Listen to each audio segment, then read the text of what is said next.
It's not fair to you and it's not fair to them. So you have to be able to, what's the word I'm looking for? You have to be able to look past that, and understand that when you enter into a new relationship, that's exactly what it is. When you get um, let's think of a good analogy. If you go to a fast food restaurant and you order a meal, this is a brand new meal, you order it, it's not going to come half eaten. If it does, you would take it back and be like, I don't want this.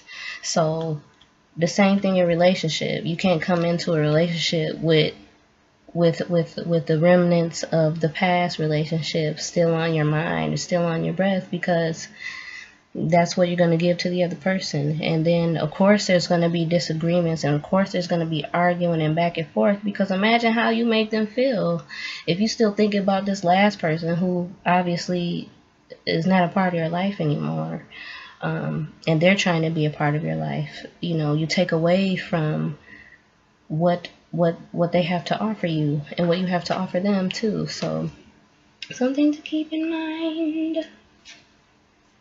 So card number 9. So currently, this card is going to represent currently where the relationship is heading. Love endures. So for you, on your part, love endures. That's pretty self-explanatory, but just to elaborate a little more, things are not always going to be easy. Right now, the ups and downs, these arguments are only because you guys are getting to know each other. But you have to let your guard down in order to get to know each other. If you always think that somebody's going to be hurting you, you end up being the one that's doing the hurting yourself, and then you hurt other people through the choices that you're making or through the thoughts that you're keeping, because that's what you base your decision making off of. So don't think that just because right now you're going through this hard time, is it, you know, if it's worth it to you, then this will endure for you. But this means that you have to communicate. Both of you have to talk to each other. So that means sitting down and saying, well, why do you really feel like this? And you can't control the way a person feels, and you can't want them or make them feel the way you want them to feel, or express the way you want them to express, because that defeats the purpose of expression. You have to allow people to be themselves and express in the way that they feel comfortable. So that means both of you have to get on one another's level. And to do that, that means you have to get to know each other.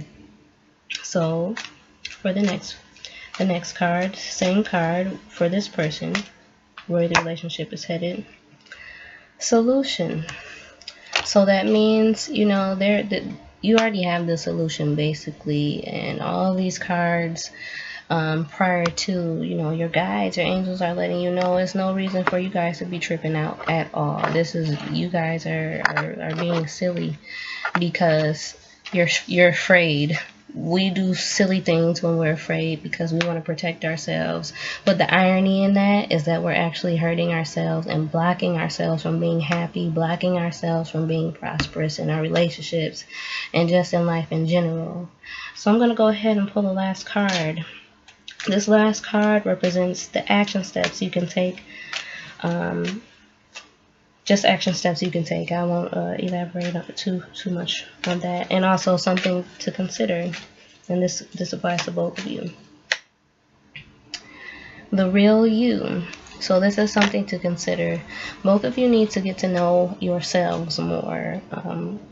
I do many readings on relationships, and the basis of most relationships is that people lack a connection with themselves first. We often get into relationships because we are trying to find a counterpart to our missing piece, or the piece that we feel is missing.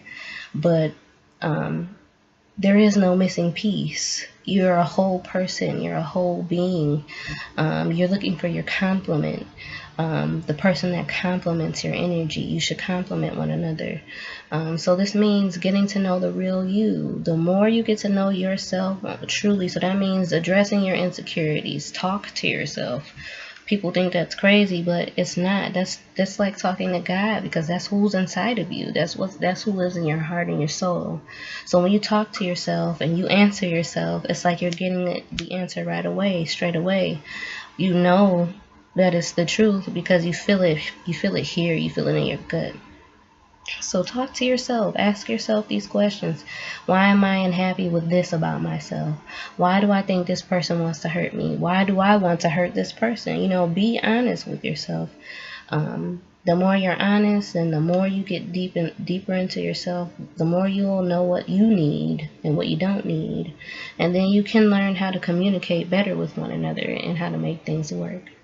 So I hope this is tongue-tied tonight, man. I hope this has been helpful for you. If you have any other questions, feel free to message me. If you would like more readings, you can get as many as you want, as often as you want. And, you know, just hit my email, hit my inbox, and stay blessed. Bye-bye.